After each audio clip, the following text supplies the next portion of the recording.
I am Dr. Saravanan Ramalingam. I'm a trauma surgeon in New York, governor of American Tamil Medical Association, New York, New Jersey chapter. And on behalf of COVID-19 Tamil Task team, I welcome every one of you. As I said before, your time is very, very valuable during your busy schedule, preparing for the talk and coming here and spend time with us. We thank you wholeheartedly. And I invite each and every speaker. Dr. Mupana is going to give the details about the speaker. Dr. Mupana did tell about Dr. Bayani. I'm not sure whether Prem remember. So when we started the COVID task team 2020, so I was concerned about the volunteer safety. So the first thing I did is to get a N95 mask for the volunteers. So, and I reached out to Dr. Bayani. Dr. Bayani is in New York. So he always reached me out, and I always reach him out. He's very popular. He's a very powerful person. I'm a simple man. So he was happy to give 295 masks.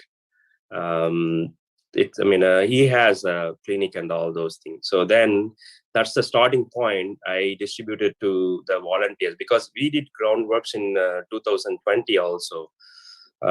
Like a patient died, then we had to go and, take care of him on the ground. We were never hesitant to do that. And not only that, Dr. Bayani is always a good friend. But let's start this meeting. Once again, I welcome you, everyone. This meeting is going phenomenal, and all the speakers are excellent. As I said, I learned a lot from all these webinars. Dr. Mupana, you can please go ahead. Thank you. Thank you, Dr. Saravanan. Thank you so much. Good morning, everybody, and good evening to all the viewers from India. My name is Saraswati Mupana. I do pulmonary critical care here in Boston, and I'm a member of COVID-19 Tamil Task team. I thank American Tamil Medical Association, ATMA, and COVID-19 Tamil Task team, Dr. Saravanan Ramalingam, for giving me this opportunity. And we started this last year, as Dr. Saravanan was mentioning, and we did take a pause from October to around a few months ago. We started back again when the COVID hit India during the second wave. I really thank all the speakers and the audience for coming and joining us today. Happy Father's Day to everybody, and happy wedding anniversary to Dr. Suchit Tamboli. Celebrated, I think, 20 plus years. Yes, this with his wife. So yes. Thank you for joining us during your wedding anniversary weekend. We really appreciate that. So last week we had the COVID-19 and Kids Session 1. Dr. Neelam Mohan and Dr. Vaidishwaran were there with us. And on popular demand, I did have to continue and make it as a session 2.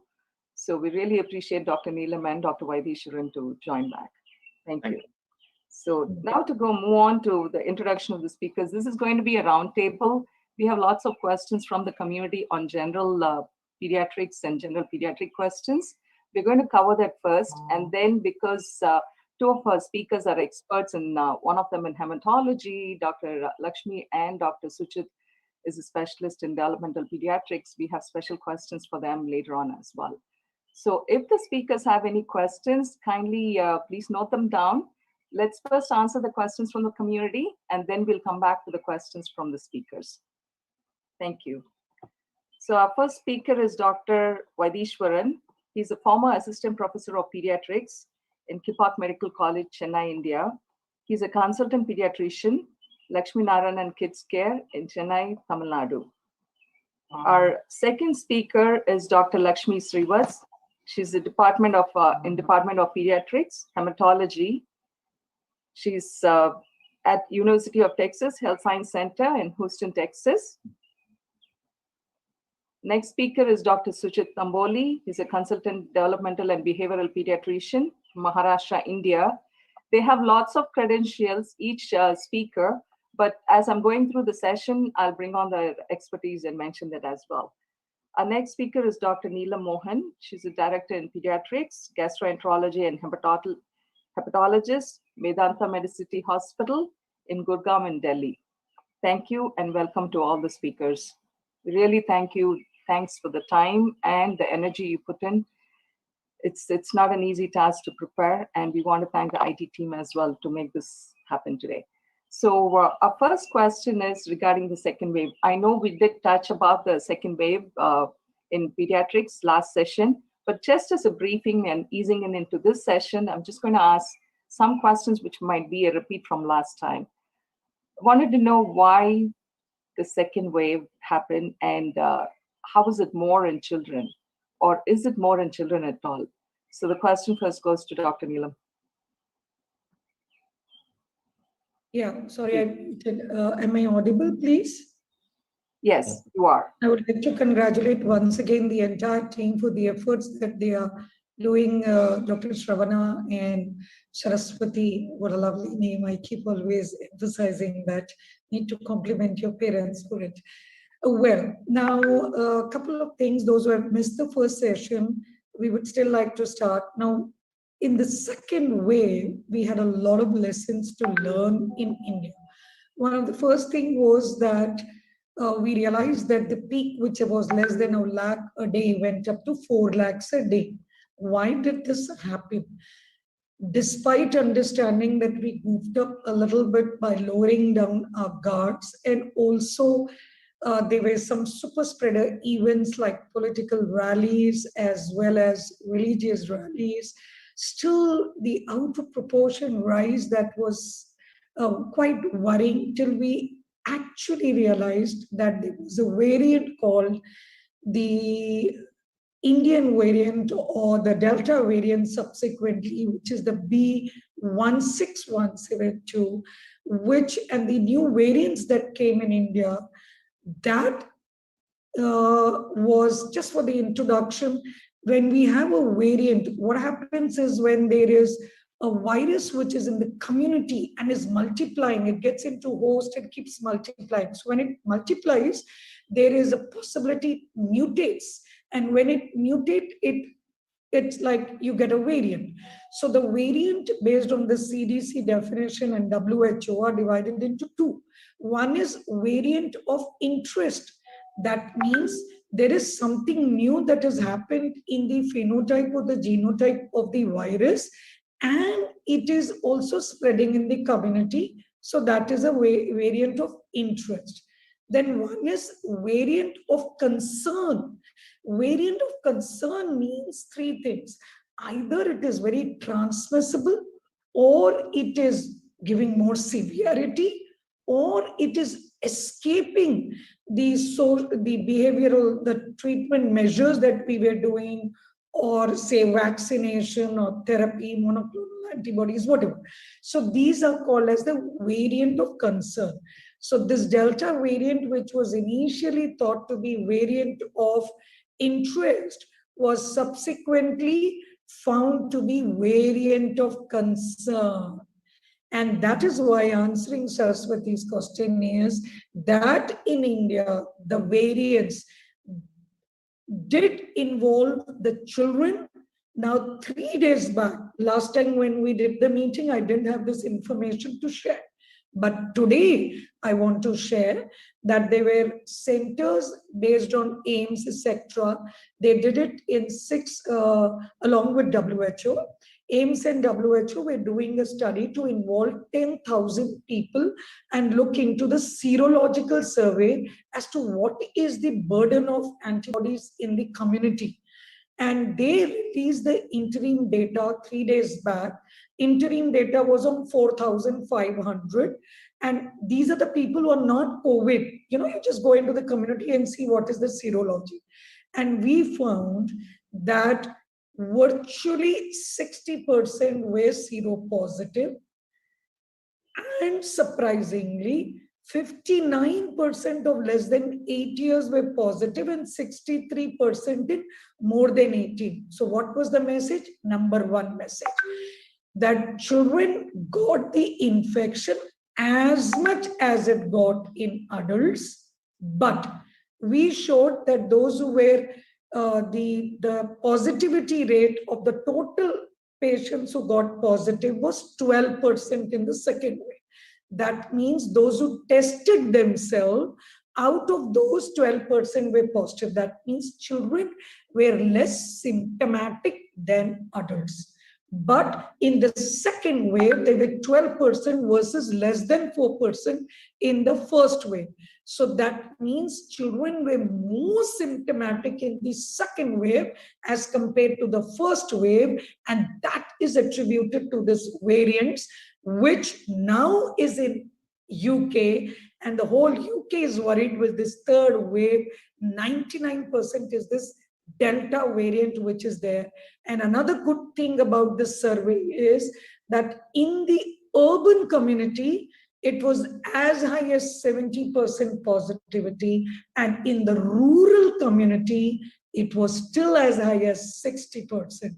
So we are quite excited about this information, assuming that the third wave should not be so bad, because second wave was so ferocious that there were so many in this survey who are positive. Having said that, it is still a 4,500 people that they have surveyed, both the WHO and the AIMS. So that is what I just thought I'll start with, and I'll take more questions as Saraswati suggests.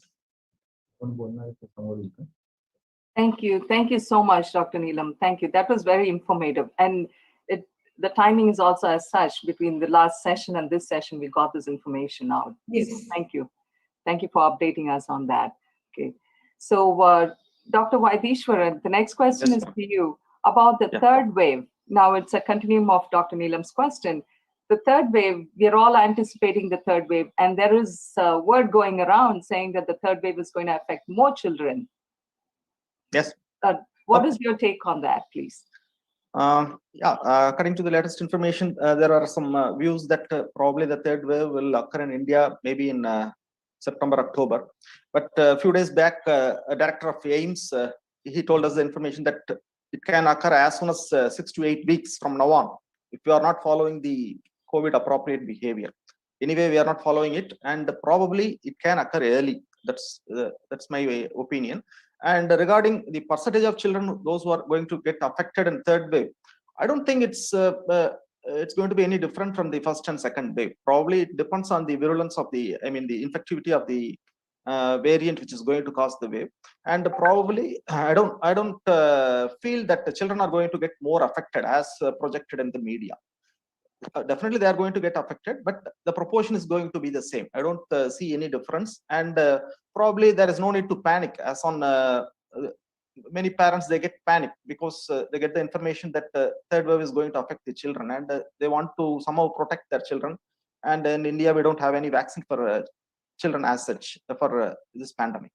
So there is no need to panic, and I personally feel definitely children will be affected, but the proportion is going to be the same. If the number of cases is going to be more, proportionately children will be affected more. That's it. There is no difference.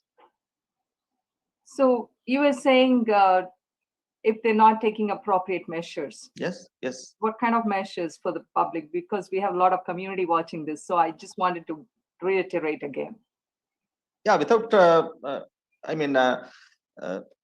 COVID appropriate behavior essentially means avoiding overcrowding, avoiding the ceremonies, what we see regularly, marriages and other ceremonies, and avoiding festivals, avoiding political rallies, and social distancing wherever we go. Even if 5 people are there, let us maintain distance. So all these things, I don't think that is happening, at least in our state, as far as I know. And I don't see any difference in our country also. Probably everywhere it's the same.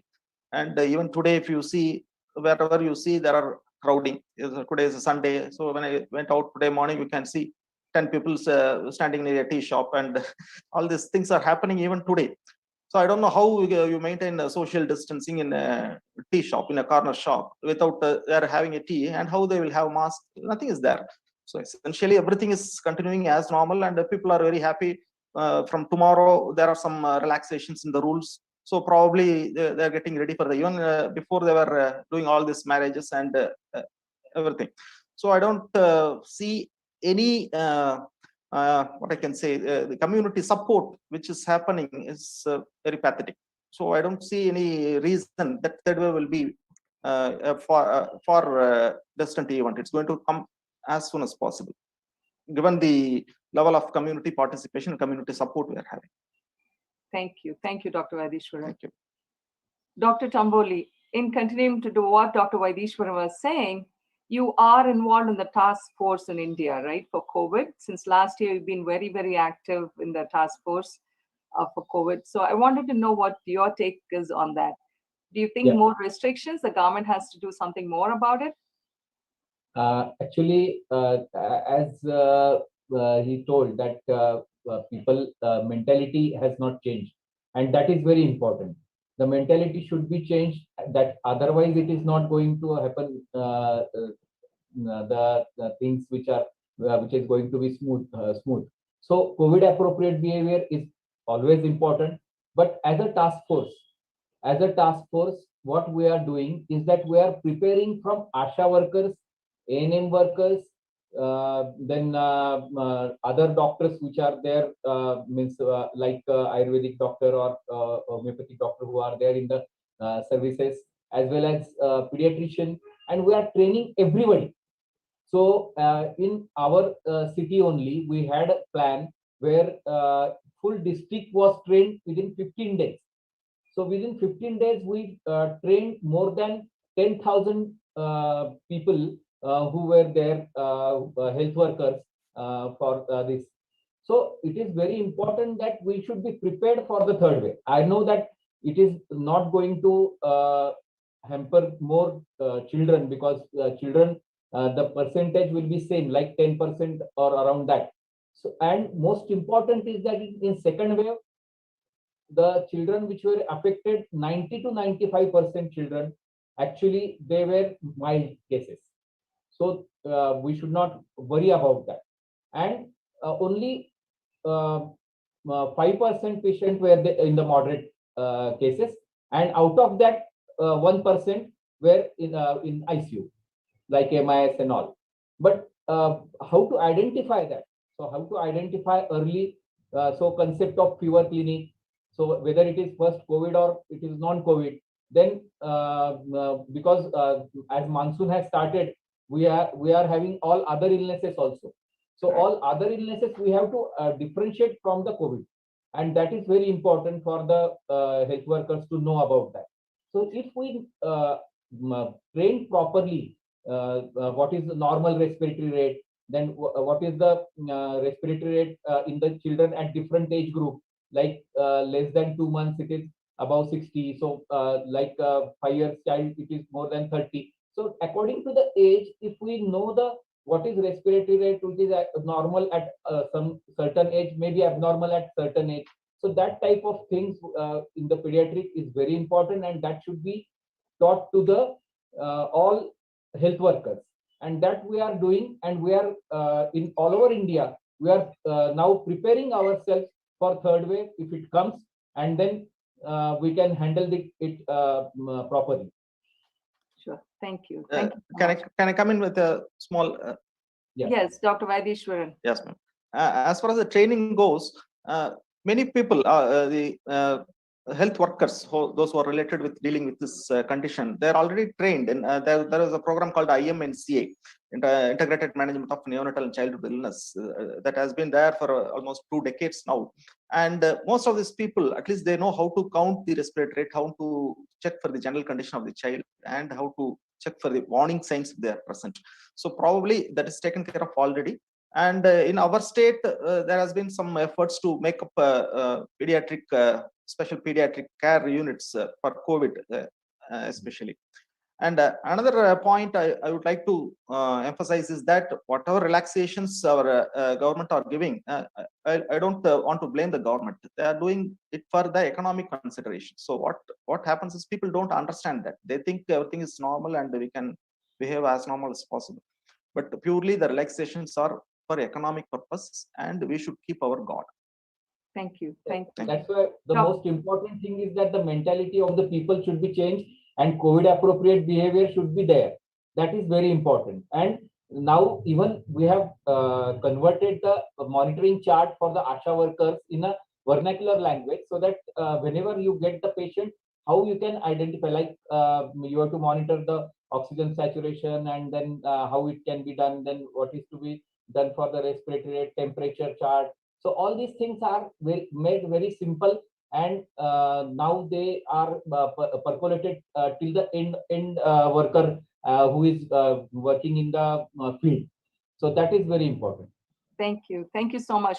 Yes, India has majority of the population are in the rural areas. So I think it's very, very important. They are the backbone and the infrastructure. I think it's very important to train even at the ground zero level. They're the ones who are going to keep the disease not spread and keep all the places COVID free. So that I truly believe in that. And the same question to Dr. Lakshmi here from the US. Lakshmi, can you hear me? Yes, Saraswati. So the main question is, how did we handle the pediatric population in COVID during last year? Thank you, Saraswati. And I want to thank ATMA for giving me this wonderful opportunity to be able to share our knowledge and experience with other physicians and the community. So thank you very much for this opportunity. So on that question, so clearly, I think when COVID started in March of 2020 here, where it was mostly information that was coming from adult patients, and initially we didn't have much information about children per se. And so a lot of the management options and evaluation and etc., we had to extrapolate from adult experience. But over time, we started to see more children getting infected and getting admitted. And so then we started to develop our own experience, and we were able to modify the therapy and evaluation strategies to some extent. And so over the course of the past 1.5 years, I think we've gained significant amount of experience in taking care of children with COVID in the United States, for sure. Personally, I am here in Texas, in Houston, and the center where I was working, Texas Children's Hospital, is the largest pediatric hospital in North America. So initially in March, we did not see a huge surge in Texas when New York and California were affected. But then in July and August, we saw a big surge in Texas, and we gained a lot of experience at that time, taking care of children especially. So things that really, really helped us to manage children affected with COVID were very useful were to get a group of experts together in managing COVID. So at our center, we put together what is called a COVID special interest group and an MISC special interest group. July, August is when we saw a surge of MISC cases, which happened about 2 to 3 weeks after the COVID surge. So that was quite interesting. And so through that, and then we organized weekly meetings. We had at one point, when the peak was really at its maximum, we had about 4 meetings a week, when we were able to share our knowledge and experience and quickly figure out some protocols, and then start exchanging information with the community pediatricians and the primary care providers, and then also able to share the information with the patient population. So that really helped. So I think the infrastructure is extremely crucial to establish within major centers, and to establish that network with the physicians out in the community, to be able to share that information, to have point of contact available for not only patients, but also the community pediatricians as well. So that becomes extremely crucial. And then to devise protocols based on the center's experience, and also gaining experience from around the country and around the world, which is exactly what we did. And all that really helped us to take care of pediatric patients very well. And of course, I think I definitely want to reiterate that vaccination becomes the most important thing to control infection. And we have clearly seen that in the United States. We had surge in July and August of 2020. And then again, we had a very big surge January through March of 2021. And then since then, our infection rate is coming down significantly because the vaccine efforts have been ramped up. And so as pediatricians, what we are doing now, as the vaccines become available for children, we are advocating, promoting vaccination amongst children and administering them to the children. So the more children we get vaccinated, the better we would be in preventing the infection, or at least minimizing the symptoms, effects of the infection. Thank you. Thank you so much, Lakshmi. Thank you for that. And our next question is for Dr. Sujit. Actually, it's regarding last week. We had this question about mothers being COVID positive and the children, or they could be breastfeeding the children. So my question last time was, when the mothers are wearing the mask so they don't transmit it to the newborn babies, so there could be an impact on the visual changes and visual cues. You being a developmental pediatrician specialist, right? So do you have any take on that? Yeah, actually, this is means actually last time when I started answering, I just forgot to mention thanks for your invitation, and thanks to Dr. Raj as well as your team who are doing excellent work. And now this question is very relevant because the eye contact is very important. But whenever a child is having mask on the mother's face, the eye contact will remain the same. The touch will remain the same. So it will not hamper the interaction with the mother. But only thing is that the mask may hamper some communication. So actually, if we have, because this is very necessary that mother, if she is positive, she should wear mask. So that is important.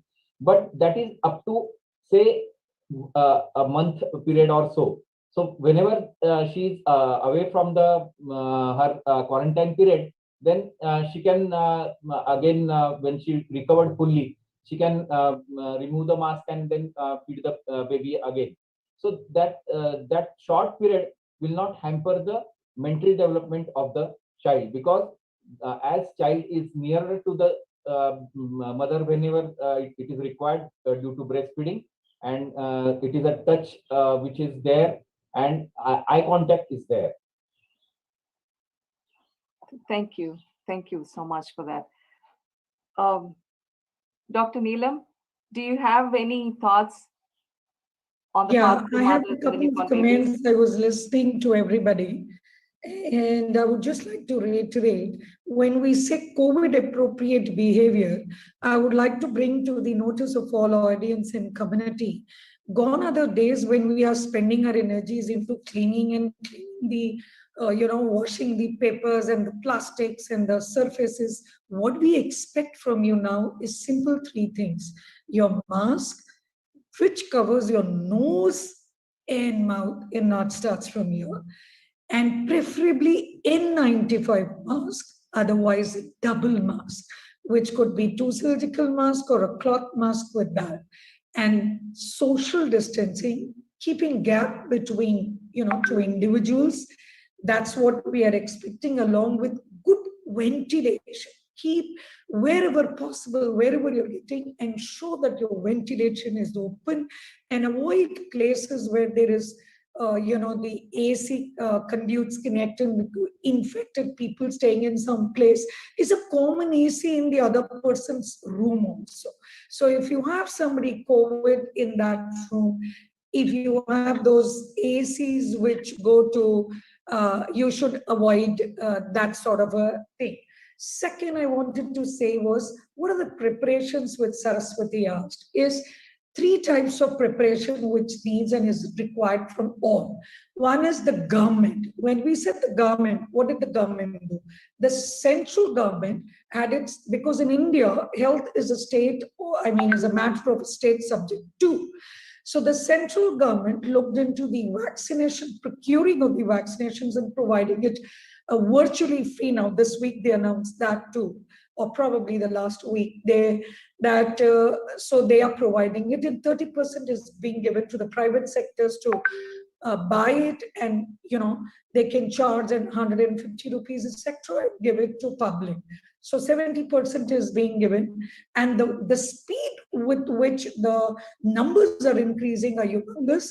You'll be, though we've covered, it's just 5% of the population, but you need to realize out of 135% was still in crores of people, like millions of people as compared to the Western world.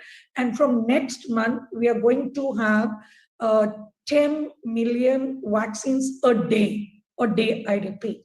So that is what the government is doing. And the Ministry of Health and Family Welfare has come out with 2 beautiful protocols. Again, in the last week, 10 days, the first protocol is telling the doctors how to treat mild, moderate, and severe.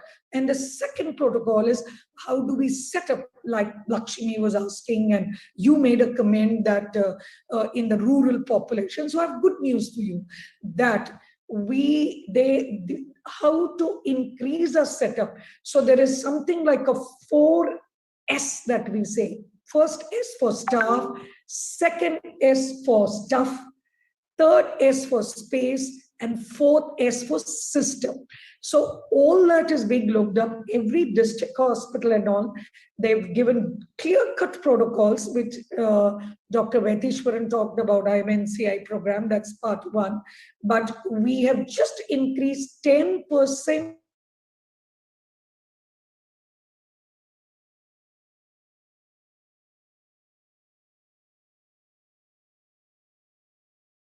which is presently 20 ward. They've been increased by 10%, and they have 4 ICU and 8 HDU and 4 emergency. And then they've made the medical colleges responsible to do the handholding of the district hospitals to take care of them. And they've created 5 regional centers. I mean, they've suggested 5 regional centers of excellence in each state, so that all this district and medical colleges, wherever they think that, you know, something which requires level 3 intubation, ventilation, which is a small proportion, needs to be referred to the tri-center.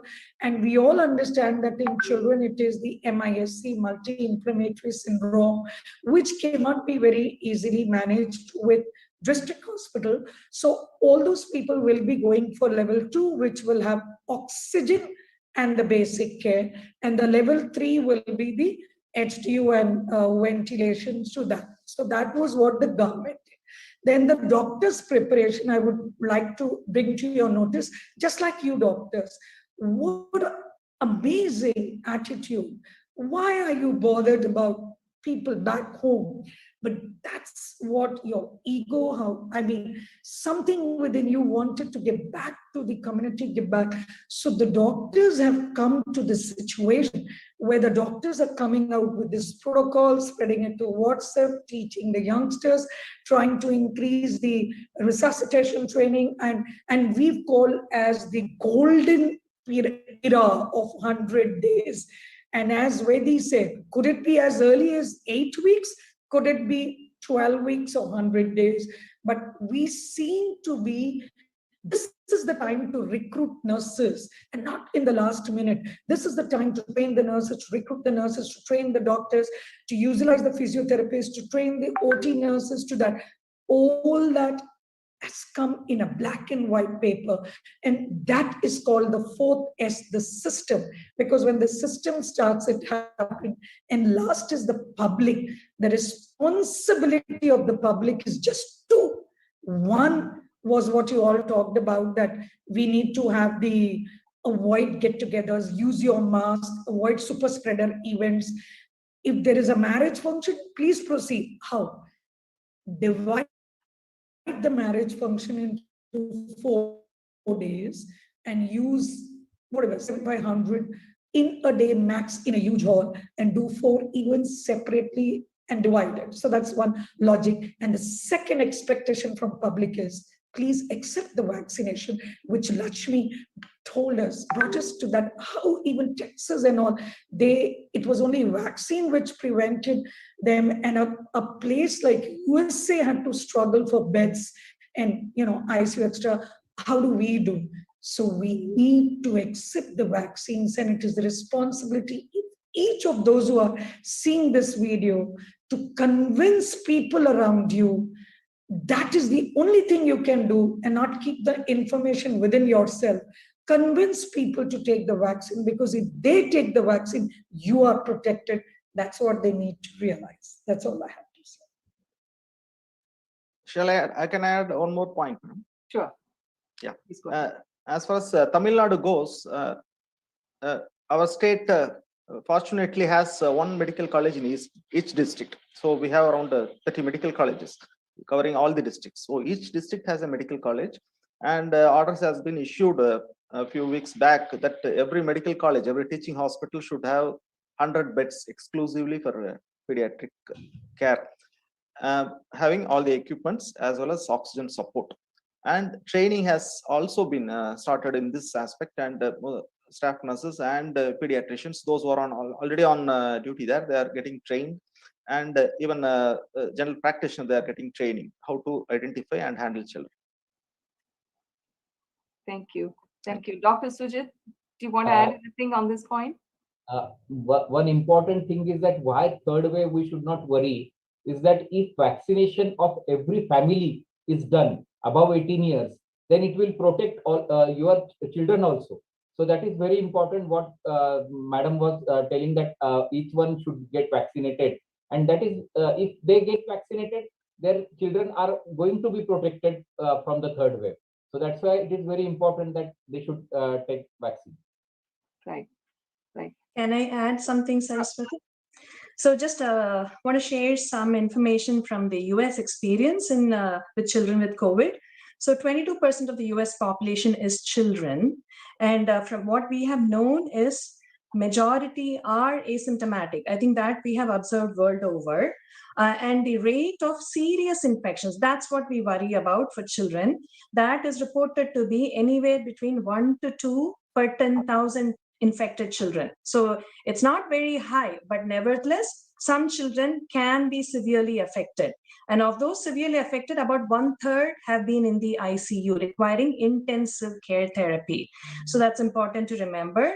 And of course, we have this very unique entity in children called multi-system inflammatory syndrome in children.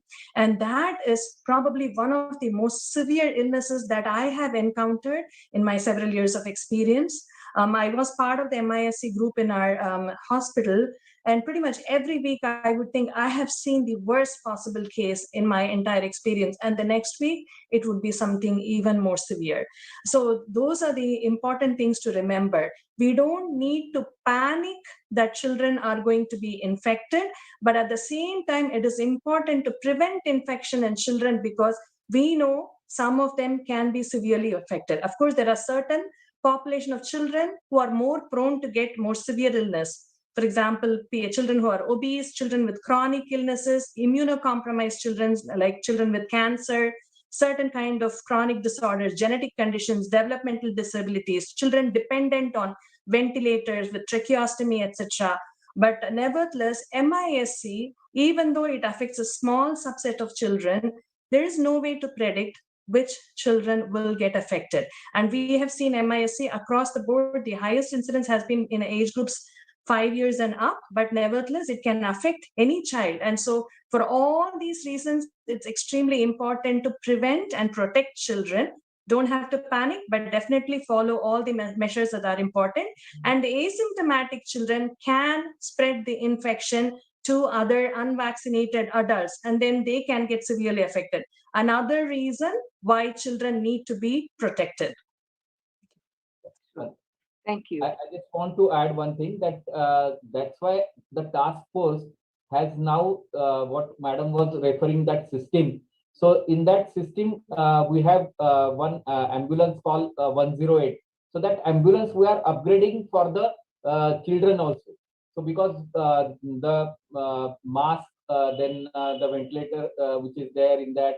So all these are modifying, and we are preparing ourselves for the proper transfer, because that is very important in India, where we are working where in the remote village. If that child gets symptoms and that doctor has identified, but if you don't transfer that properly to the civil hospital, then it will not be of use. So that's why we are planning that also, and that we have we are being successful in doing that. Thank you. Thank you for that, Lakshmi and Dr. Just Suchit. wanted to give one comment on the beautiful comment which Lakshmi made about MISC. Again, for the people of audience, that is something we're really worried about. And what happens is the meta-analysis data globally says that the incidence is 0.14.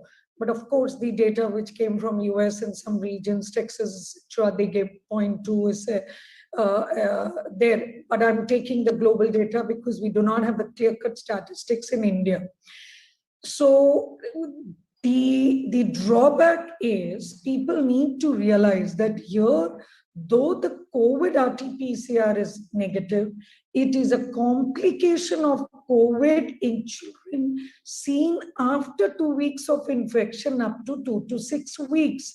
So people are not calculating and assuming this burden as a COVID complication. So that is what, as Lakshmi highlighted, we need to bring to the focus that in children. Now, if I take the global data less, which is the least 0.14 and not even 0.2, which is there. So you can see that for every 5,000 affected, you could have one. So you imagine that if 40% of Indians are less than 18, 20 years, 40 plus percent. So we have a load of 40 crores.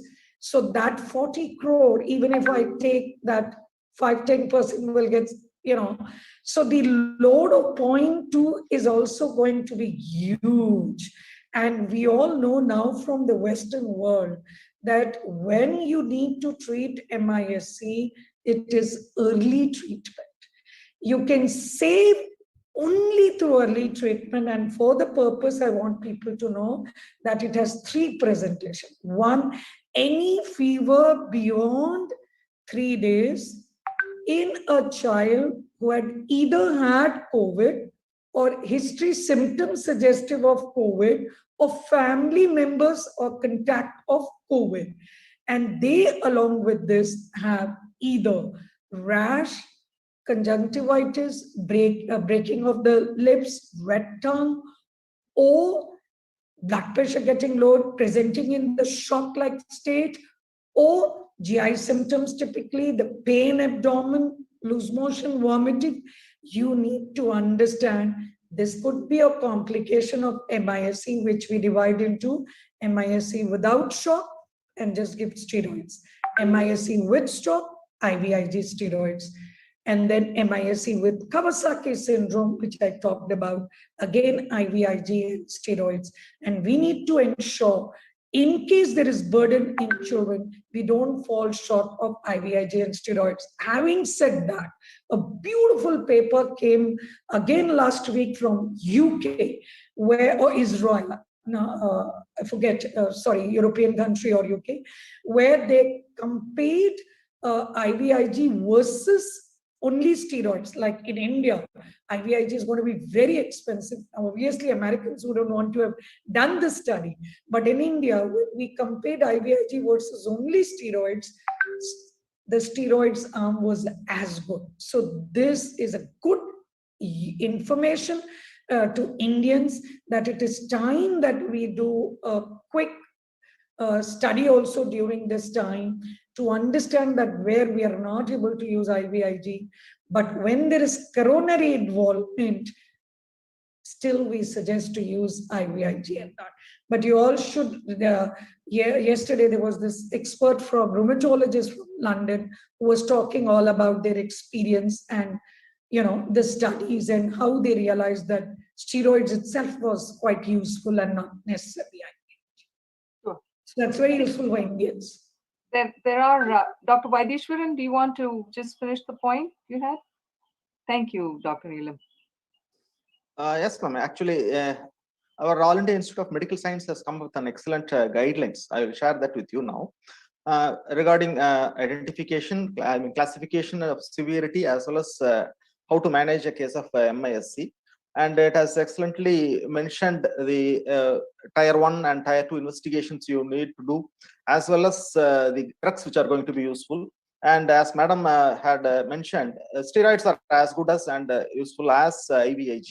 That's what AIMS has also mentioned. So I think if it's 1 or 2 pages, it'll be really good for the community. Yeah, To share have it. a guidance, just as a guidance, in the adult population also, what I've seen from last year, being a pulmonologist and intensivist, what I've seen through whole of last year to now is majority of the patients are mild or asymptomatic, 80 to 85%. There's only this 10 to 15, 10% or so, or 12%, which are moderate, and very small percentages in a single digit is the one who go to the intensive care. But that was when we didn't know much about the disease. Now that we know, we progressed, and we know we've exchanged so much knowledge, and we do know a lot about COVID, the percentage who are going into the ICU is even more less. This is to do with adults. I'm talking only about the adults. And I'm hoping with the proper parental CDC guidelines and the ICMR guidelines of social distancing and all the measures that everybody has so beautifully elaborated, I'm hoping that the pediatric population who are affected with COVID also will definitely come down. So thank you for the excellent comments. The way the flow of this roundtable is going, I don't even need to ask any questions. It's just like one speaker after the other, they want to share their expertise and knowledge, so the community is benefited. So thank you very much for that. So on the same note, I had one question to Lakshmi, because we were talking about the MISC. Lakshmi, your expertise is in hematology, right? And you shared with me that you have, your institution, university, actually had come up with some guidelines and collaborated with Canada to bring about this task force and regarding the blood clots in children, which is also going to be published in Blood Journal, I guess. Congratulations for that. So could you share your experience regarding the blood clots in kids with COVID, please? Yeah, certainly. So like I said, Saraswati, so as soon as COVID infection started, we formed a task force within our center, but nevertheless, we were at that time only extrapolating data from what we were hearing from the adult population. And then pretty soon we started seeing reports about clots, very serious clots, thrombosis as well as embolism, stroke happening in adults and at an alarmingly high rate. Patients who were not given any prophylactic anticoagulation, the rates reported were sometimes anywhere between 30 to 60%, even depending on the population studied. So at that point, we were beginning to see infection in children, and so we were quite worried. And so we quickly put together a protocol for recommending prophylactic anticoagulation. In adults, the recommendation was to give prophylactic anticoagulation. By anticoagulation, I mean blood thinners to prevent blood clots, and to give that to any adult admitted with COVID infection, whether it is on the regular floor or ICU. But we knew by then that the infection was not that severe in children, so we modified the adult recommendation somewhat to suit the pediatric illness. So what we recommended in our center, when I was quite instrumental in putting the protocol together, that any child admitted to the intensive care unit should, at the minimum, be given prophylactic anticoagulation, preventive doses of blood thinners. And then for the patients on the regular floors, we would only recommend anticoagulation if their inflammatory markers were very high, or if they had other risk factors for clotting. For example, if they have a central line, we know in children, central line is an extremely important risk factor, or if they have cancer or other underlying thrombophilic risk factors, etc., then we would recommend, and we readily shared that with many centers in the US as well as Canada. Subsequent to that, many of us got together in about 7 pediatric centers in the US. We pooled our experience and we studied. In medicine, it is always important to see what we have observed in our patient population and to learn from that. That's extremely important. And then you move forward as to follow the same procedure or to make changes.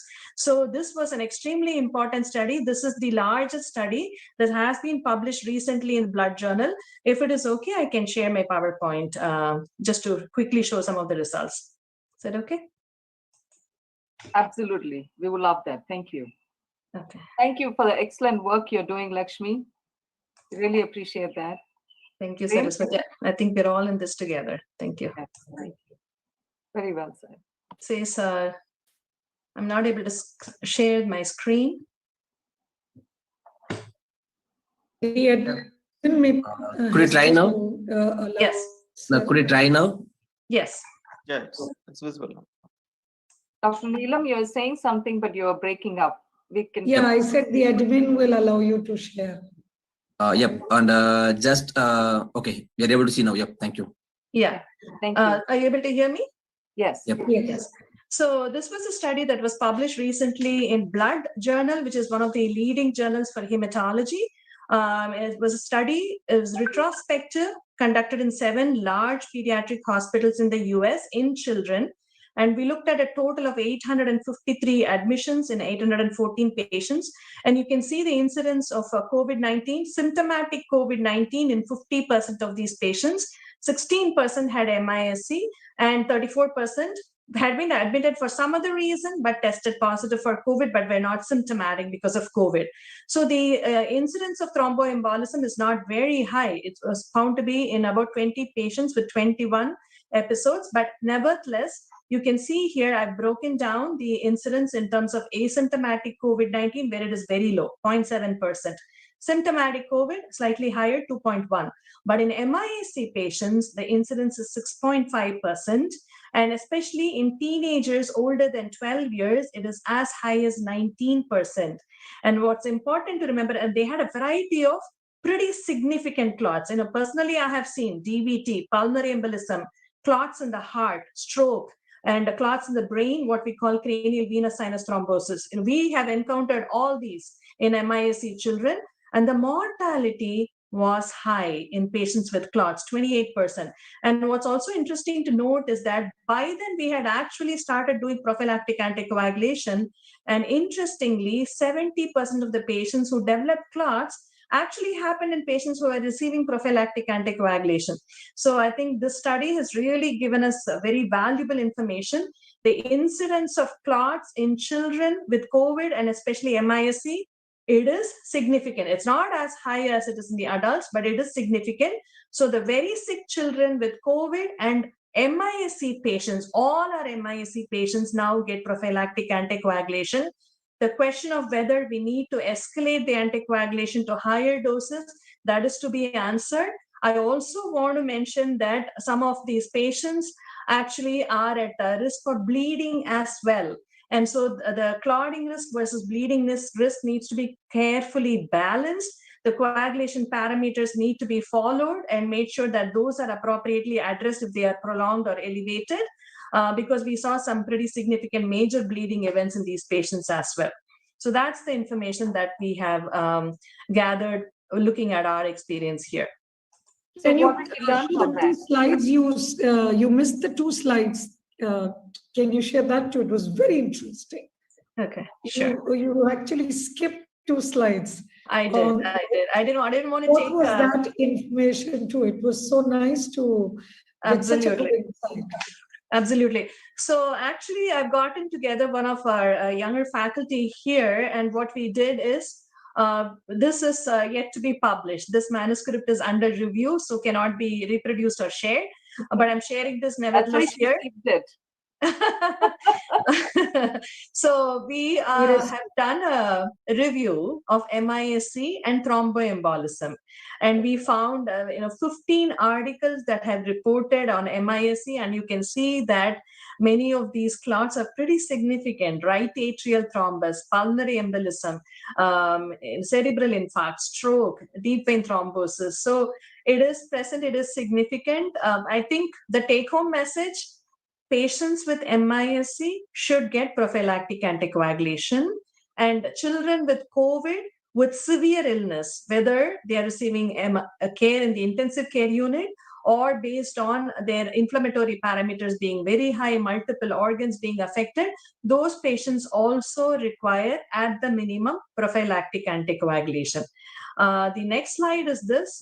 Prior to our study being published, International Society for Thrombosis and Hemostasis, based on consensus from other experts around the world, put together some recommendations that is quite consistent with what I have just said.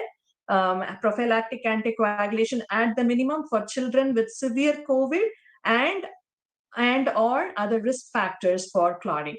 So that has to be considered and has to be practiced. Thank you, Lakshmi. I think this is priceless, the information what you shared on blood clots in children with MIS-C and also COVID. I really appreciate that. And thank you for sharing, information which is yet to be published. So we are getting it even before hot of the press. And thank you for that. My question is, in adults for mild cases who have other comorbidities, I do start them on aspirin. Even they're at home, they're being treated at home, because not everybody, now with the India surge mainly, not everybody has access to the hospital or have beds, right? So I have given them aspirin. I tell them no problem, no risks with aspirin. Go ahead and take it for 30 days and then we'll reevaluate and see.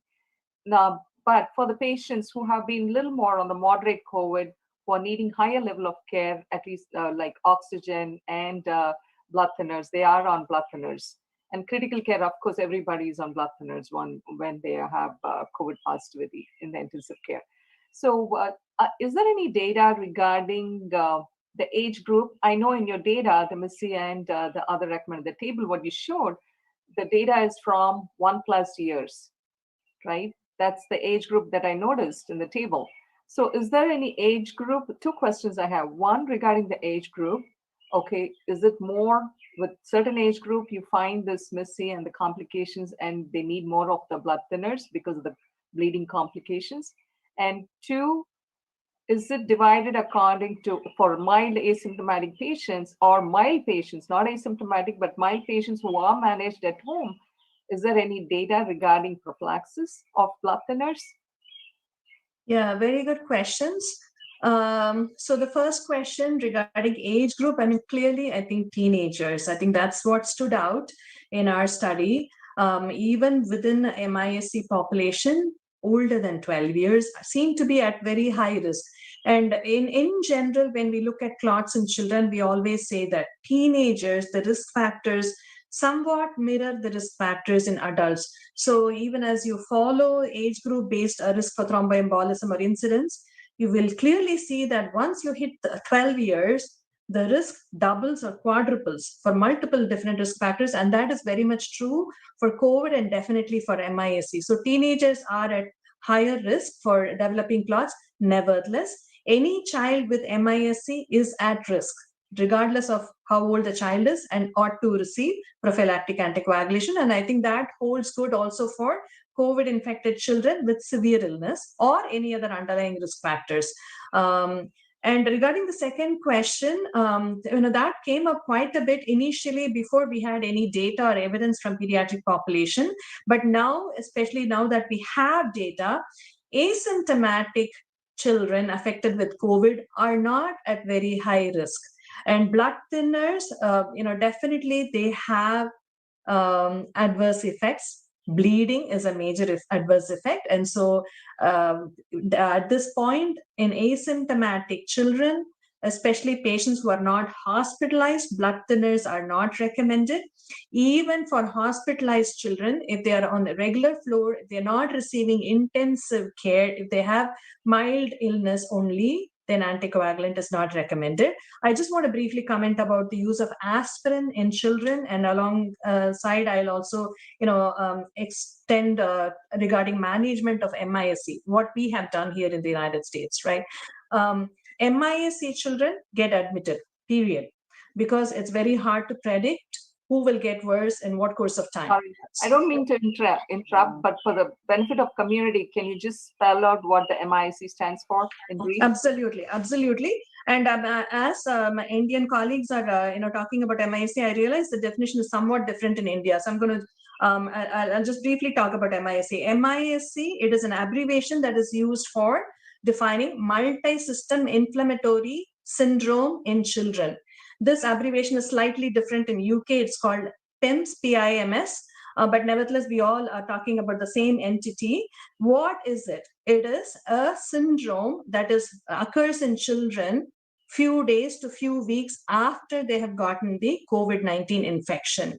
So like Dr. Mohan said, usually you may be able to get a history. The parents will know the history, but oftentimes we've also seen that they don't readily come up with a history, or they've not recognized the history of COVID-19 infection, especially if it's been very mild and asymptomatic, right? A child might have been slightly tired, maybe low-grade fever, that they might have ignored and not recognized as COVID-19 infection. So based on the criteria, if here, according to the CDC, Centers for Disease Control criteria, we have certain criteria that we strictly follow for diagnosing MISC. A child with fever for 24 hours or greater, that's point number one. And then if they have lab evidence of inflammation, and there are multiple lab parameters that we look at, CRP, ESR, leukocytosis, interleukins, ferritin, etc., if they are elevated, and if they have 2 or more organs involved. For example, child has respiratory symptoms. In addition to that, the child has a rash, that's 2 organs involved. So if there are 2 or more organ involved, then that is an important criteria. Then that immediately leads to the suspicion for COVID. For confirmation, we test them. If they're RT-PCR positive, or if their serology, they have antibody positivity. And then this was the case initially, but then later this was expanded to patients being exposed to someone with confirmed COVID or even suspected COVID. So if they fit in all these criteria and you don't have a very good alternative explanation,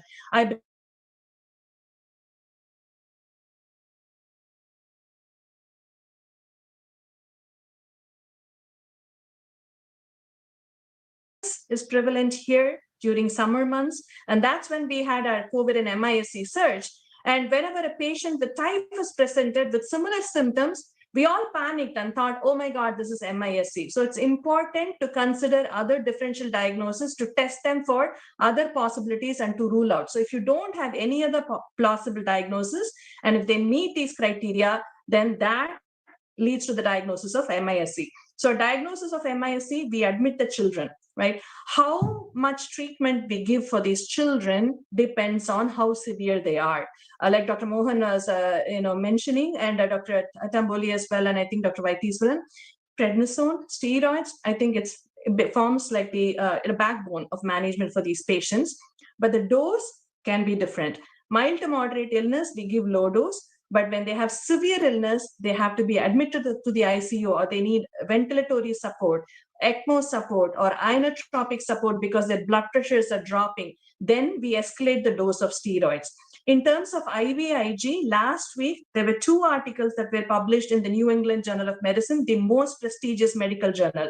One, as Dr. Mohan said, rightly said, it came from Europe, I think from UK, where they, in their experience, they said there's no big difference between IVIG and steroids. But in the US, they published on about 500 cases with MISC. And there, what they have observed is IVIG prevents cardiac dysfunction. And in our practice also, that's what we've done. So like Dr. Mohan alluded to, MISC can be just MISC, or it can have Kawasaki-like features. Kawasaki syndrome is something that we have taken care of for several years, right? It can affect heart especially. So Kawasaki, complete Kawasaki or incomplete Kawasaki. So if they have Kawasaki-like features, then IVIG becomes important. Even in the US during our surge, we experienced IVIG shortage. So we were very careful about giving IVIG only to patients with MISC who had clearly cardiac involvement or coronary artery involvement or had Kawasaki-like features. Those were the patients who got IVIG. And then they can get other immunomodulatory therapies, tocilizumab, anakinra, and many others were also given, again, depending on the severity. Apart from all that, supportive care, extremely important. IV fluids, fluid resuscitation, inotropic support. If their blood pressure is dropping, you need to give medications for that. Respiratory support in terms of oxygen, ventilatory support. And then we have had patients who went on ECMO. And I had one patient who was on ECMO and ventricular assist device at the same time. to provide cardiorespiratory support. So it can be that severe. And of course, in addition to that, we talked about the use of anticoagulants. Again, the role of aspirin. Aspirin is a very important medication for patients with Kawasaki and coronary artery aneurysms. So patients with Kawasaki are at risk for developing aneurysms of the blood vessels that supply the heart, which can clot. And if it clots, that leads to heart attack in a child. And I've had one patient with that as well. So in those patients, aspirin is extremely important at higher doses initially, because they have very high platelet count initially, and then at preventive doses for a very long time until the aneurysms subside and settle down. And so if Kawasaki-like features are present, we will prescribe aspirin and not anticoagulants. Thank you. Thank you. Thank you for taking us beautifully through the ICU, intensive care. What happens? I think a lot of parents have anxiety when the kids get sick. They don't know exactly. The kids are in the ICU, but they're not able to. One moment, Dr. Neelam. One moment. The parents don't know. Once the kids are in the ICU, they're behind closed doors and they're outside, and they really don't know what happens in the ICU for the child. So thank you for taking us beautifully through the steps of what exactly goes in there. It's really hard for the parents who are outside and not getting enough communication from the doctors, or their apprehension itself, just the apprehension, fear of unknown, right? That's a huge thing, not only for pediatrics, in adults also, it's always there. So in that regard, I'm going to ask Dr. Tamboli the next question, but Dr. Neelam, please go ahead. I just wanted to ask one thing, that in aspirin, especially, you need to realize in MISC, Lakshmi, you might get thrombocytopenia. So when you set aspirin, do you want to suggest a level when you should start? Because now the rheumatologists themselves are really wondering that is it a hype or what regarding aspirin? And that, especially since you're anyway suggested us to use steroids and IVIG. So what would be your take on using aspirin in MISC in the three categories: MISC without shock, MISC with shock, MISC Kawasaki? When would you suggest aspirin? So yeah. Can you keep your answer brief, please? Only aspirin, that's it. Sure. So the indication is for MISC with KD-like features, Kawasaki disease-like features. And when we give aspirin or anticoagulation, it is a balancing act. We are walking a thin line. So we always have to make sure the platelet count is good and your coagulation parameters, PT, PTT, and fibrinogen are good. So if those are prolonged, you correct them before you start any of these. Platelet count, usually 50,000 or above, we are comfortable giving either anticoagulation or aspirin. Thank you. Thank you for that. Thank you for that. Dr. Vaidishwaran, do you want to add anything regarding the blood clots in kids? Yeah, of course. Actually, aspirin, the discussion was going on. So even in adults, we don't use aspirin as anticoagulation measure. So basically an antiplatelet drug.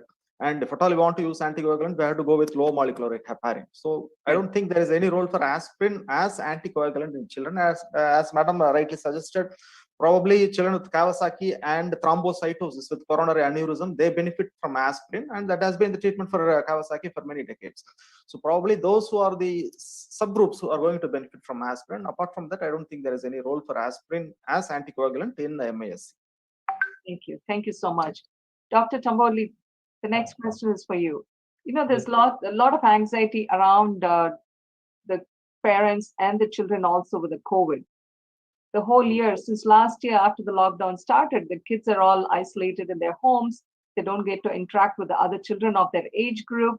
And it's caused a burden not only on the kids themselves, a lot of stress because they're missing out on school. Of course, they're doing the Zoom lessons and online lessons, but there is still the human interaction factor, which is missing, right, in real sense. And the parents also have to focus on the work. They also have to focus on the children. So what did you notice being a developmental and a behavioral pediatrician specialist? What is your take on that, please? It is very important that nowadays the anxiety has really been increased. and we are getting many patients of anxiety as well as depression. And so for that, actually, whenever the child's functioning is getting affected, because we are getting some patients regarding that. One patient last week came to me. He was from second standard, and he has that fear in the mind that her mother may die due to COVID, because the actually in his area, one of his friend's mother died due to COVID. So even he was not ready to go from one room to another room without any support. So he had that fear in the mind and anxiety in the mind. So what are the red flags for the anxiety? Like nightmares about the harm, danger, death, or separation. Then excessive distress, which is during routine separation from the parents, or repeated physical complaints, like they complain with the headache as well as pain in abdomen, but they don't have any positive signs for that.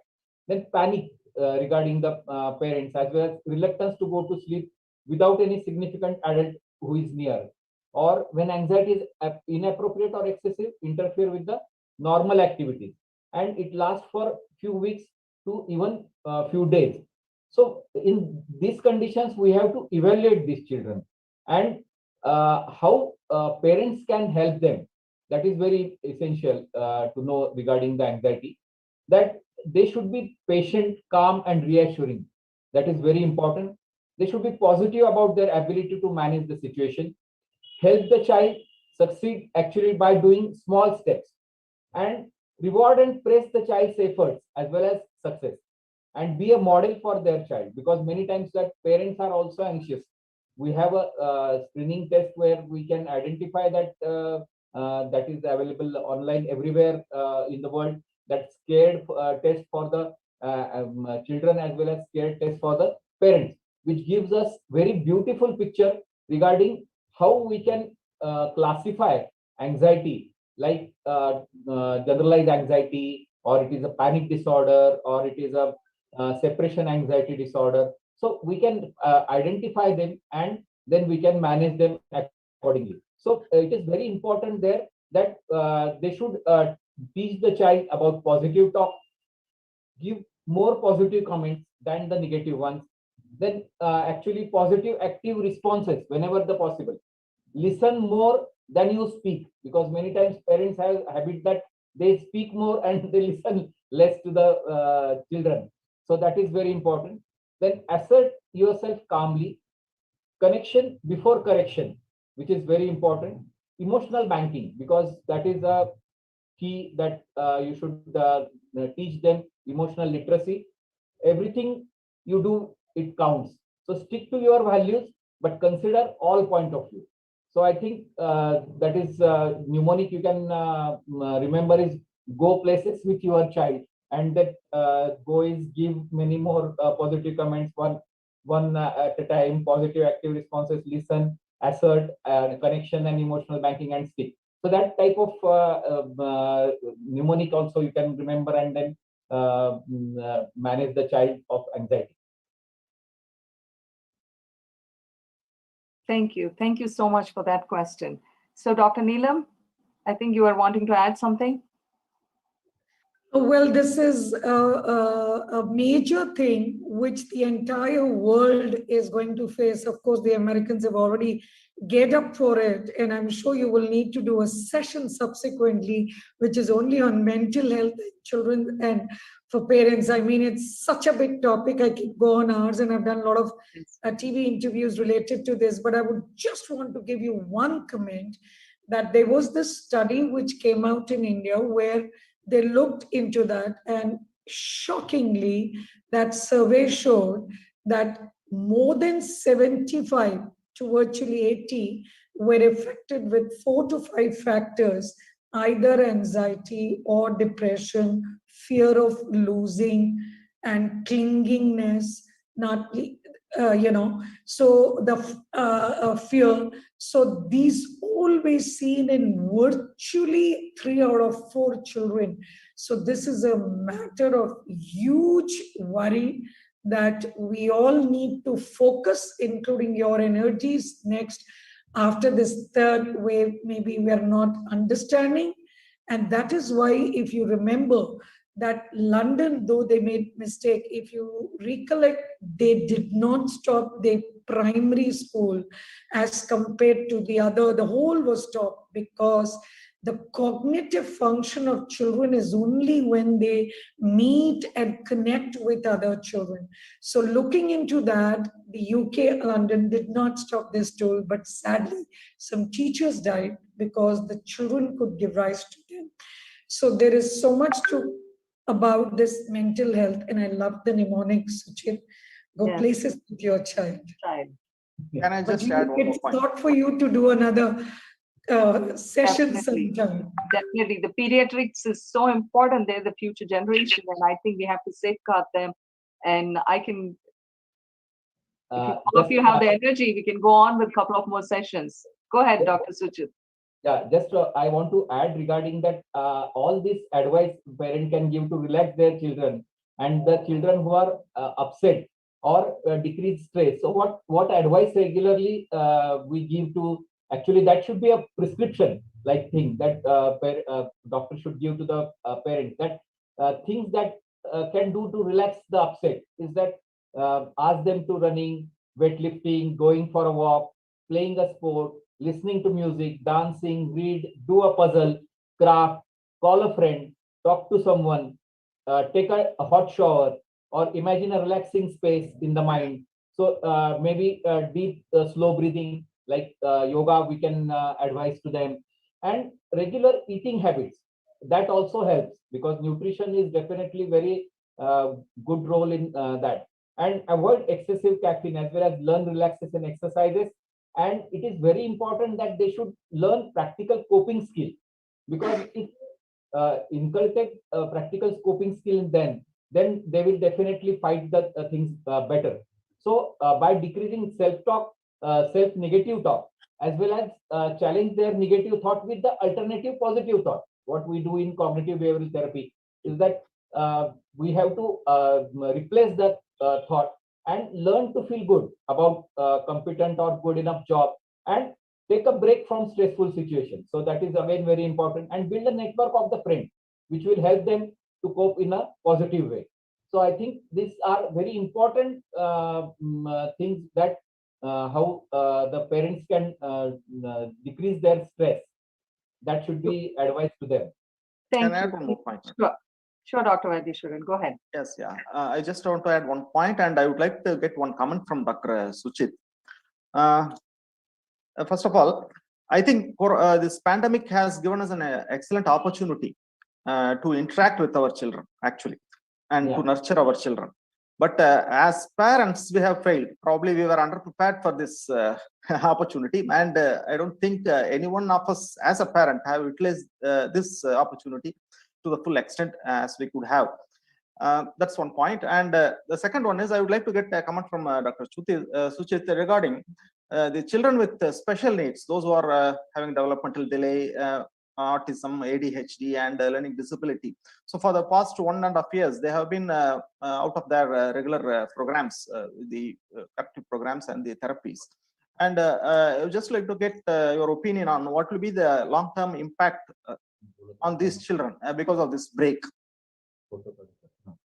Hello. And I also have a follow-up question, Dr. Suchit. So I also have a follow-up question on that for you.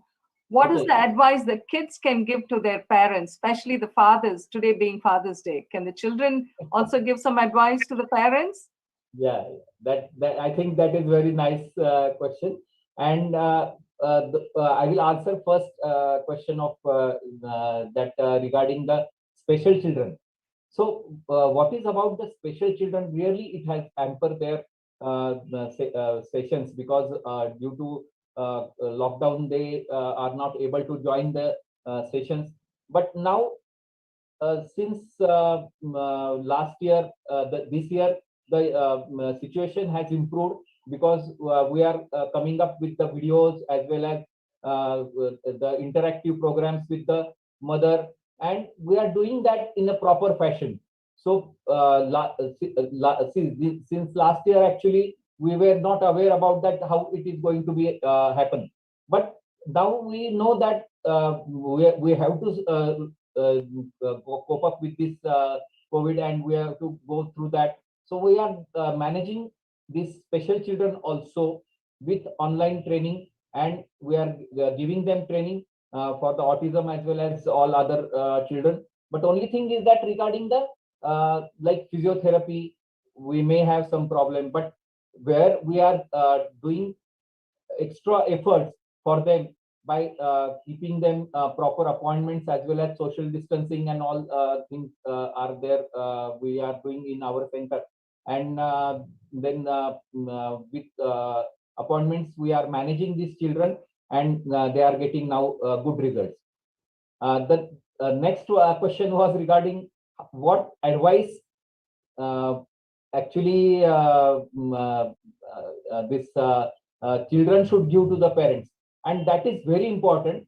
And the most important advice what I will give from the children is that give more time, and that quality time.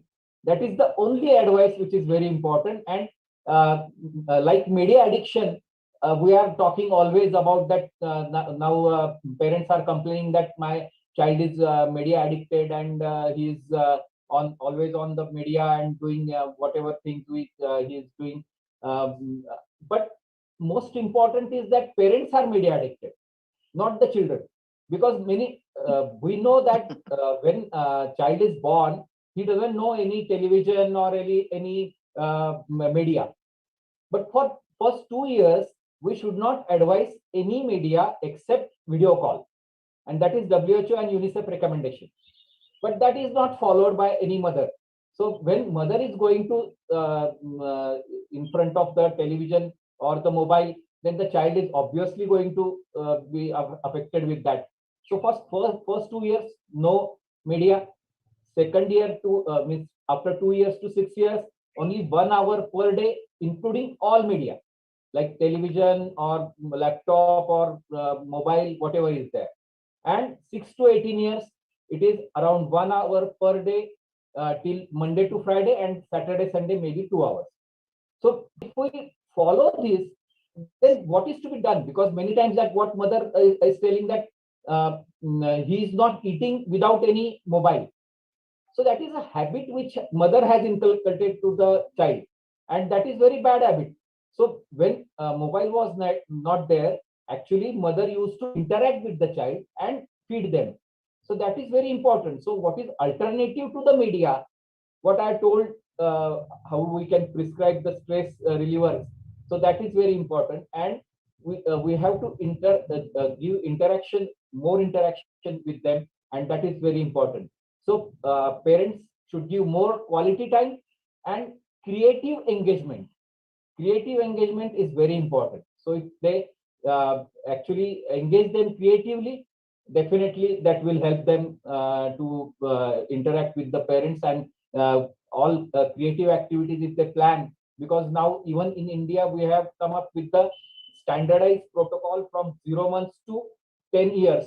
What toys to be given, what they should give to their children, because we have 6 areas of development, like 5 gross motor, fine motor, mental development, social development, expressive language, and receptive language. And in that 6 areas, actually we have to communicate with the child, and then give advice to them accordingly. So thank you very much. If I may just add something Sure. very quickly. So, as a parent, I think I've matured more as a pediatrician. I've learned so much from my own children. Dr. Tamboli said, gave a lot of measures as to how to deal with anxiety and depression in children. One thing that I have really noticed with my children that's extremely important is their interaction with their friends. That becomes extremely important. And I think that may be one exception during this COVID pandemic, to allow them to use social media to interact with their friends if they cannot meet in person. That was one thing. And then one fantastic thing about children is that they're so good about following instructions. For them, everything is black and white. There's no gray in between. I think we adults try to find escape routes to avoid instructions, But if the instructions come clearly from their parents or from their teachers, they follow instructions, that's one thing that they can teach us, that we can learn from them. One second, I just want to share one slide for depression. Can I do that? Yes. While you're sharing the slide, I do want to say one thing. Yeah. Actually, last time we had a speaker, Omar Kankatwa, here from Harvard in Boston. He was also mentioning how if the school gives instructions to the kids, how the kids follow those instructions to the T. They really follow those instructions. One thing, Dr. Tamboli, you mentioned time and again, with all due respect, you mentioned time and again about the mother being involved with the child and how the mother shouldn't watch TV and everything. But here with the globalization, we see both the parents are equally involved in raising the child, and there are single fathers as well. So I think it's the parent, the behavior of the parent is very important towards the child. That's one thing I wanted to mention. And two, in the whole spectrum of getting good health with the kids, sleep is equally important and the diet is equally important. I'm trained both as a sleep and an obesity medicine specialist in adults and pediatrics. So I thought I just had to say this point. Sleep is very, very important. The hours of sleep according to the age group, according to the child's age group, the number of hours of sleep that they need is really important. Please stick to those guidelines.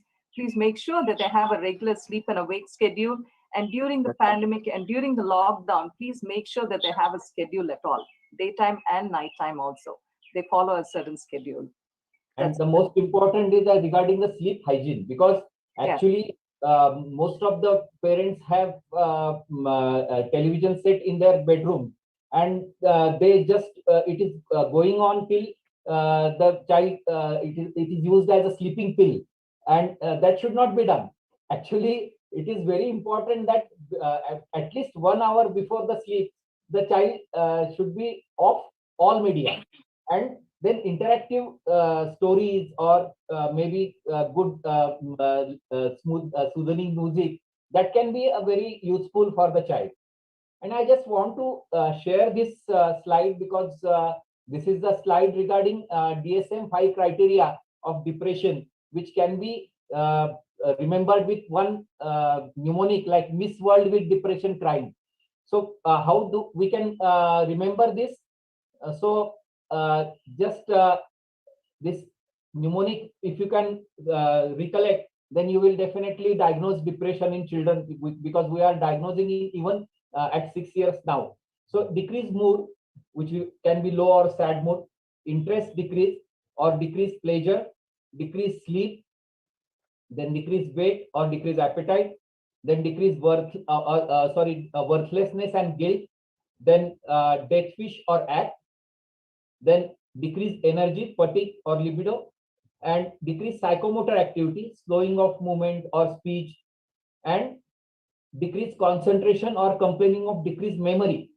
So if out of these 9, 5 are there for more than 2 weeks, then you can come to know that your child might have got depression. So you must take your child to pediatrician or a developmental pediatrician, and where he will diagnose it by either Beck's depression inventory or other tests, and then he will classify it as a mood disturbance or mild depression or moderate or severe depression, and then we can manage them, because if you pick them early, it will give good result. Otherwise, it will have some suicidal tendency as well as other problems. So we are getting many patients with anxiety as well as depression, and in last only 6 months, we have got 75 cases of diagnosed depression as well as anxiety, and we treated them, which is a big amount for our center. So I think this is very important that parents should keep in mind, and so they can be treated with the either psychotherapy or counseling, and whenever required, medicine like moderate and severe depression. So, Dr. Tamboli, that was a fantastic slide. You've come up with all mnemonics this time. So my question is, from what age can they use these depression? So what age would you start recognizing depression in children? Yeah, actually, we initially, when started diagnosing depression, we thought that it is adolescent disease. But now, when we started giving Beck's inventory as well as other tests, then we diagnosed even 5 years child also having depression.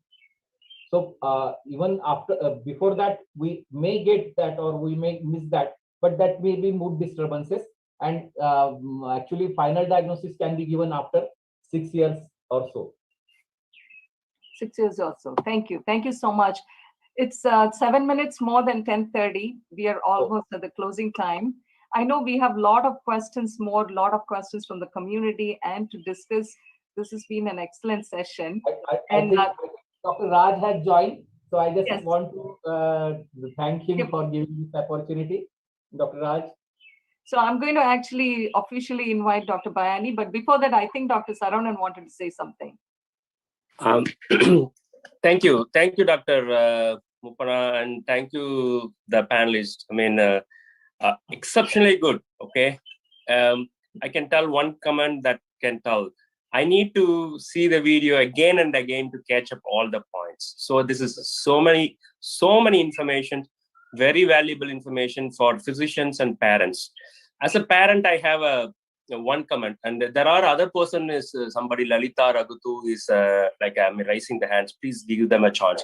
One comment. So from the starting of COVID, I'm a trauma surgeon, work in 2 different hospitals, and and I have 3 kids, young kids. I mean, 9, 7, and last year he was just 6 months and all. 4 or 5 months. I mean, I did not even see them. I come to my house, I stay separate, going and all. And the COVID work we are doing apart from that, I'm in one corner of the house. I'm not at all interacting with them.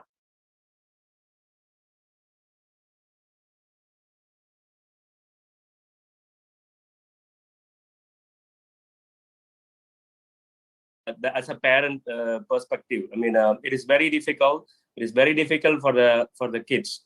Thank you very much for just, telling that, the kids, depression and psych issues. It's a ring, very important. Thank you. And one word about Dr. Bayani. Dr. Bayani, please welcome, sir. I already talked about you, all about you. Very important person, very prominent person in New York. And I told them that, you helped us with the mask when we started the COVID task teams. That is the first thing we did. Dr. Mupana can take over from here. Thank you. Sure, Dr. Saravanan.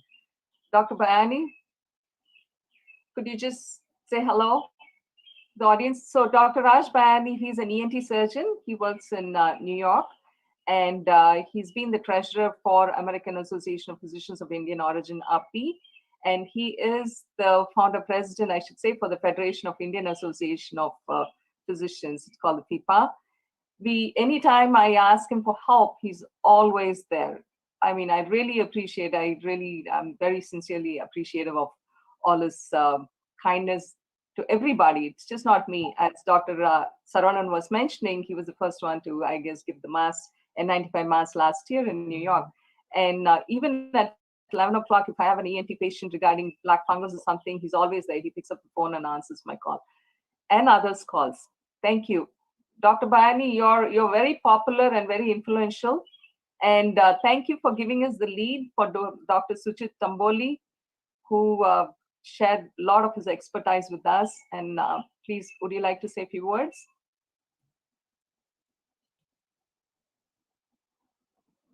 Is he unmuted, Prem?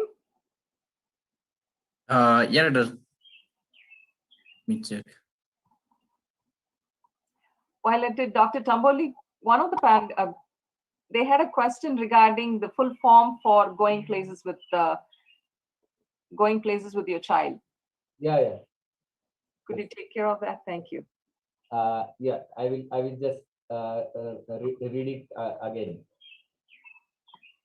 So Dr. Bayani, Prem, is Dr. Bayani there? No, doctor. Actually, it's not there now. It's not there. Dropped. Okay. Go places with your child. I can share that slide just in a second. Yeah, sure. Just 1 second. And somebody else had a question, Prem? Yep, actually, Dr. Lalita was a dietitian. Yep, she having some few questions. So this is go places with your child. So give many more positive comments than negative ones. One-on-one time. Have fun, laugh, do something you both enjoy. Play cards, make it a positive zone. Positive active responses whenever possible. Listen more than you speak. Validate the primary emotion. Assert yourself calmly. Connection before correction. Emotional banking. Everything you do counts. Stick to your values, but consider all points of view. You know, this is so well said. It's not only for children, I think it's for everybody, all of us. That's what I feel. And I think it'll improve our quality of lives for all of us. So one message I had to give for the parents, which I always say is to them, that they keep asking me, how do we improve the immunity of our children, especially in this COVID time? So beyond doubt, the number one thing through which you can improve the immunity is through your diet. A diet good in vegetables, fruits, and proteins is very important. Timely eating and a good diet, because children nowadays have gone to this fast foods, and I think even Western world or Indian, it's important to say eating chips, potatoes, and all the time the fast foods with flour, white flour is not good. You must ensure that the child's diet does have vegetables, fruits. How you give it to the child depends on you. You could probably mix it with the dal that they take, or a vegetable cutlet, or make it a soup, or put it in the dal and stuff it in the chapati. So come out with novel ideas to give them. That's number one. Two was the sleep. As we know that it is when you sleep that your immunity improves. Three, most important is exercise, because exercise releases hormones, endorphins, etc., serotonin, which is very important to counteract and your low moods, etc., and improve your immunity. And despite your child walking around or running, that's not really exercise. Exercise. And fourth most important way you can improve the exercise, also includes yoga, is through the mental health of the child, which we were talking about. So you can improve the immunity to all these four things. And fifth is to immunize yourself, because when you are going to be protected, you will get in less COVID infection at home, and that's indirectly how you can improve the immunity and save your kid. That's what I say. thank you, Dr. Neelam. Thank you so much for that. Dr. Lakshmi, this will be your closing comment as well, Lakshmi. Yes. And I do want to say she and I know each other since teenagers. I think we went to the same medical school, Yes. Medical College in Chennai, India. Yes. So thanks to my dear friend Saraswati for inviting me to be on this webinar, and congratulations and best wishes to ATMA for doing this tremendous work. Just as a closing note, I just want to say a couple of things. A word of advice for the community. I see and hear a lot of vaccine hesitancy from parents about giving vaccines, mRNA vaccines and other COVID vaccines to their children. Clearly, as we vaccinate, we bring the infection rate down. So it's extremely important to vaccinate your children. The Pfizer trial on more than 1,100 children has been published. Many trials are underway. So it is all well studied, and none of the studies have shown any major adverse reactions in children. And adults who have been vaccinated, most of us are doing well as well. So very important to vaccinate your children as it opens up to the pediatric population. That's the advice for the community. And then for physicians, I just want to share a word of caution. Prudent use of steroids is very important. With COVID, with severe illness, steroids could be used. And even with MISC, mild and moderate disease, it's only lower dose. Only in severe illness, you need to use higher dose. Prudent use of steroids. to avoid other unwanted complications like fungal infections such as mucormycosis. On that note, I once again thank ATMA and Dr. Saraswati. It was a great experience. Thank you. Thank you. Thank you so much, Lakshmi. Dr. Tamboli, closing remarks, please. I know you have a lot to say, but closing remarks.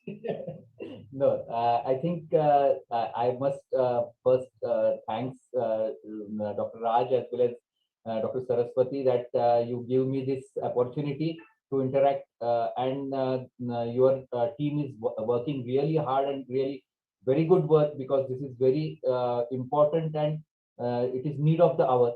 And the most important message I can give is that don't actually get fear of third wave, because if you have a fear or anxiety regarding that, it is going to be more worse. But so just know the things properly, do it. Means actually you must obey COVID appropriate behavior, which is again very important. And whatever the Neelam madam told regarding increased immunity, I will not repeat that, because that is very important. That regarding diet, exercise, and interact with your child more, that which will be very important. I think that is all which I want to know. Thank you. Thank you. Very well said. Dr. Vaidishwaran? Dr. Muppana, Dr. Bayani ji is here. We don't want to miss him.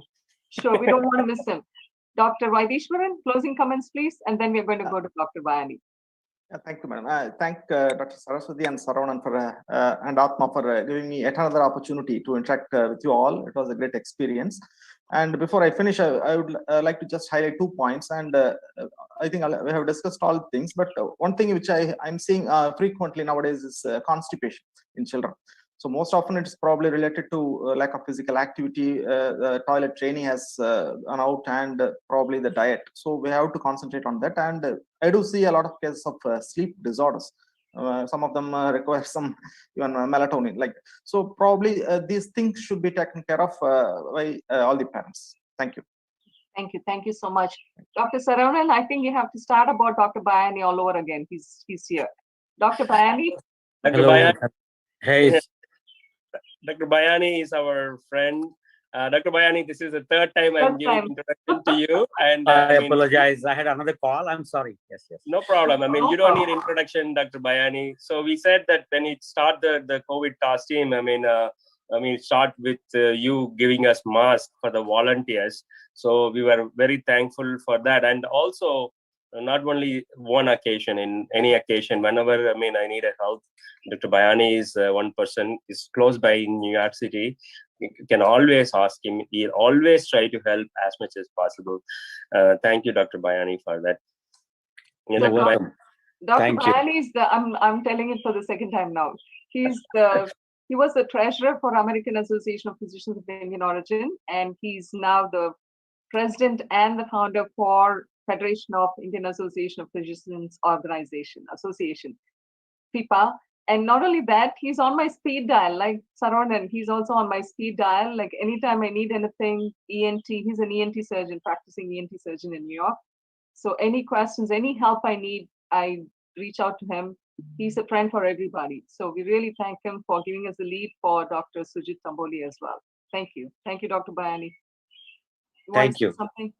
Yes, of course. It is great to see you, Saraswati and Saravanan, as well as Dr. Neelam Mohan and my friend Suchit, who is my classmate. But I must congratulate ATMA team. Before anybody started these health education webinars, they are the pioneers and everybody followed them. Because I remember our lady friend from Staten Island and you and Saravanan, yes, Geeta. You guys have done amazing work educating entire physician community in USA, in India through ATMA platform. And that is absolutely should be recognized, applauded. A lot of people came and gone, but you are so consistent. The program is still there every week. Your commitment and dedication to education through webinar during this time is exemplary and inspirational. So congratulations, both of you, as well as your ATMA team for doing this. And just one comment, I guess third wave, if it comes, as you see, the more and more younger generation is getting affected every time the new wave comes in, because virus is getting smarter, and it's affecting younger children where the immunity was supposed to protect us. So there should be more major push by pediatrician to get the vaccinated as young as it can be, because vaccines are safe in children, we all know, and vaccines are given to children. So this is where the next focus should be, and that is just my 2 cents on this issue. And thank you. I've been there. I went in and out a couple of times, but it's been a very educational seminar, and I learned a lot. Thank you, everybody. Thank you, Dr. Bryony. Thank you. We thank all the speakers and their time, and the viewers and the community. I want to thank American Tamil Medical Association, COVID-19 Tamil Task Team, and Dr. Saravanan Ramalingam for hosting this and being the main person behind all this webinar series. So I want to thank Dr. Suchit, Dr. Neelam Mohan, Dr. Vaidishwaran, and Dr. Lakshmi Srivats for being a panelist. They shared a lot of experience, and this is going to be on YouTube. Kindly circulate it. It's about children and it's about awareness. And we will definitely do a follow-up session, as Dr. Neelam Mohan was suggesting, on mental health and kids. It's not just mental health, it's mainly for all the issues which the kids and the parents had to go through, and the grandparents had to go through this time. And our next session actually is going to be on post-COVID, recovery of post-COVID. It's going to be a very interesting session. It's going to happen again Sunday morning, 9 a.m. Eastern Standard Time, and Sunday evening, 6:30 p.m. India time. We would like to invite all of you back again next Sunday. Thank you very much. Dr. Saravanan has something to say, but from my side, thank you all. Thank you. Prem, can you unmute Dr. Lalita Raghutu wanted to tell something? I don't want Dr. Lalita to go. Yeah, actually, she can unmute herself. Dr. Lalita? Yeah, she already unmuted. I saw, she was raising hand for time. Dr. Lalita, there still? Okay, so we'll talk to Dr. Lalita separately. Thank you, Prem. Thank you, the team. Thank you, all the speakers and viewers. Dr. Lalita is joining back again. Maybe some issue she dropped, and just now he joined. Okay. If the panelists are okay, that will be the last question. Is it okay with time? Yes, Yeah. please go ahead. Yes. Thank you. Thank you. Hi. Go ahead, please. Yeah, hi. Sorry. I'm sorry. This is Lalita. How are you guys? We're good. Go ahead, Dr. Lalita. Okay, thank you. Appreciate. I was lost a second. I joined. Okay. First of all, I'd like to thank all the panel. Really, really informative. I just have a quick question as a community pediatrician. What I wanted to ask was, I know there are lots of, URI general symptoms of, upper respiratory viral, common things. At what point do we actually pursue labs or X-ray or whatnot? Because we need to refer some of these patients to the hospitals so that the specialists can, take it to the next level. Because not all parents are receptive to doing workup, and some of them actually want to go overboard. And certainly we don't want to start steroids or, some of the common antibiotics or whatnot. So who wants to take this question? One speaker, please. I can answer. So what we recommend here and what we see being practiced here, Dr. Lalita, is if the respiratory illness is mild, then you can just treat it symptomatically with supportive care like you would do for any other viral illness. But certainly educate the parents about the possibility of COVID and advise them to reach out to you or to go to the emergency room if the symptoms would get worse. If the symptoms are significant, if the cough is severe, then, based on clinical symptoms, you can decide when to do the chest X-ray. And of course, if you find any evidence of lung infiltration, then that warrants sending the child to the hospital for further care. So if there's lack of tachypnea, no shortness of breath, cough is not very severe, fever is not very high, then you can just provide symptomatic care. At that point, you don't need to pursue any serious investigation, or definitely not recommend steroids. Prudent use of steroids, again, I just want to urge that only if the symptoms are severe enough that the child needs to be admitted, then you can consider starting steroids, or of course, contact your colleague in the hospital and refer the patient to them. Yes. I'm sorry, just a follow-up question. What would be the time frame? So sometimes, we do have asthmatics, and we do take it, the whatever the acute phase.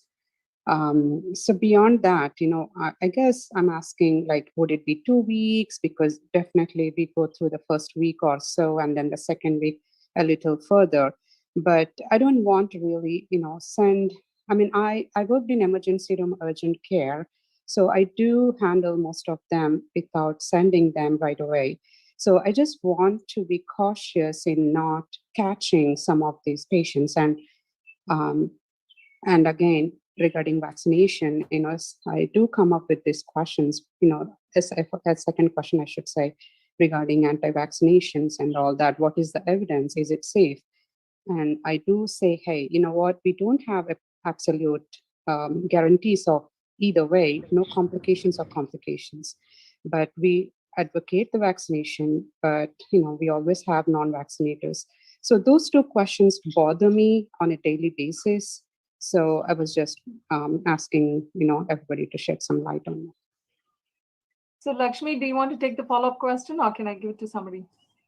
I can, or if someone else wants to answer, that's fine too. I think from the yes, ma'am. Actually, regarding the first, first question, what we do here is, if any child who has a fever, the parents are apprehensive that it may be a COVID, and we just need to see the temporal association. We have to get good history, and if probably both the parents are febrile and probably there is no history of any contact, maybe we can wait for 1 or 2 days. And if the child is good, then we will just follow up the child. And if the child develops symptoms, obviously we are going to do RT-PCR.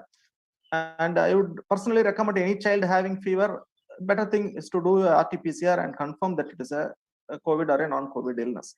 So basically the follow-up remains the same. We have to check the respiratory rate, and we have to check the general condition of the child, and we have to check whether the activities of the child. So clinically, most often we can pick up a sick child from this clinical picture itself, and if warrants, we have to do the investigations and admit the child if needed. Thank you so much. Dr. Neelam, just for the benefit of everybody, you were talking about the 4S. If there's one thing I want people to take home, this is one of the things. Dr. Neelam, could you just emphasize on the 4S so we just kind of remember for the children, please? Dr. Neelam? Prem, is Dr. Neelam there? Yeah, let me check. I think She is disconnected. Yeah, disconnected. Let me ping her. Yeah. No, that's okay. I think it's 11 o'clock. We'll end the session. I do want to thank one important person, Prem. He's our IT. He helps us with the IT part of it and making the flyer and contacting all the panelists, getting their pictures and the designations and everything. And I also want to thank ATMA and COVID-19 Tamil Task team, who tirelessly work 24/7 here in the US and also in India. 24/7, they're always on the calls trying to help people all over, not in Tamil Nadu, but all over India and in the US as well. So I really want to thank all of you, all the volunteers for COVID-19 Tamil Task team.